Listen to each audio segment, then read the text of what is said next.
do we find GCF using factor 3? Disclaimer, this is only for the beginners. Kung alam nyo na kung paano maghanap ng GCF and ibang method yung ginamit ninyo, go lang kayo doon. Let us find the GCF of 4 and 8. So, using factor 3, actually, prime factorization natin. So, we are going to write 4 here. Think of two numbers that when multiplied, 4 yung sagot.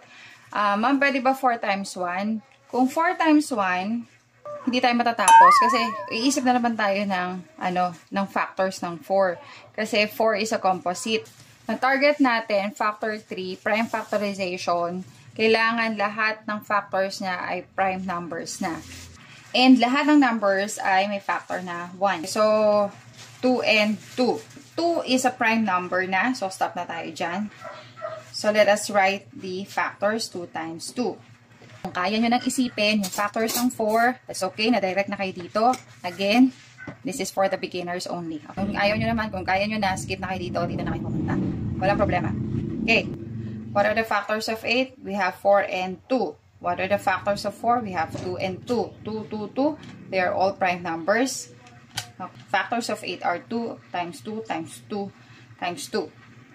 You may also use 2 cube kung medyo higher or level na kayo. Pero kung elementary kayo at nag-uumpisa pa lang, okay, dito tayo mag-stick. Ang next target natin is hahanap tayo na magka-pair.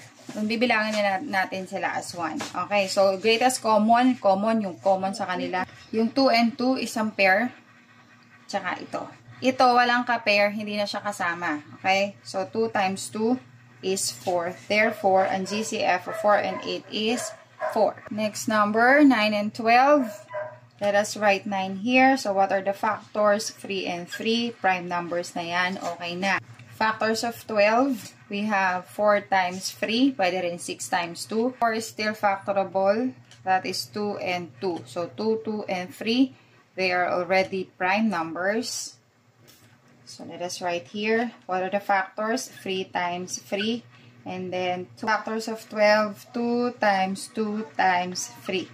And then, hanap ulit tayo ng magka-pair. Okay? Pag walang ka-pair, hindi na natin siya sasama. So, ito lang yung meron. 3 and 3. So, isa lang ang bilang nila. So, the GCF of 9 and 12 is 3.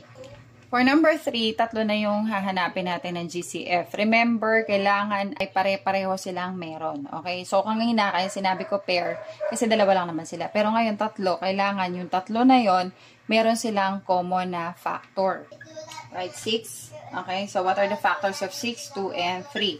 Factor. Prime na yan. So, okay na. And then, we have 12. Factors of 12. Pwede natin gamitin yung 6 and 2. Kanina 4 and 3. So, gamitin naman natin yung 6 and 2. So, prime na yan. And then, the factors of 6 are 2 and 3. Kung mapapansin ninyo kanina, pareho lang naman. Dalawa yung 2, tsaka isang 3. Then, 18. What are the factors of 18? We have 9 and 2. Pwede rin na 6 and 3. Gawin na natin yung 6 and 3. Ayan. Dito pala makikita mo na na meron silang pare-pareho. Okay, pero for the sake of the beginners or for the sake of those people na nahihirapan na makita kung alin yung greatest common factor agad dito sa tatlo, isa-isahin natin pa rin. Okay? 6 and 3. 6 is factors ng 6, 2, and 3. Okay. Ayan. So, kung isusulat natin yan, kunwari, hindi pa natin nakikita, no? So, factors 2 times 3. And then yung 12, we have 2 times yan na natin yung 2 times 3. And then 18, 2 times 3 times 3. Okay, so ito, iisa. Bibilangin natin yan as 1, 2. Tapos ito, 1, isang 3, isang 3, isang 3. Ayan. So, 2 times 3 is equal to 6. Therefore, GCF is 6. I hope you learned something. Thank you.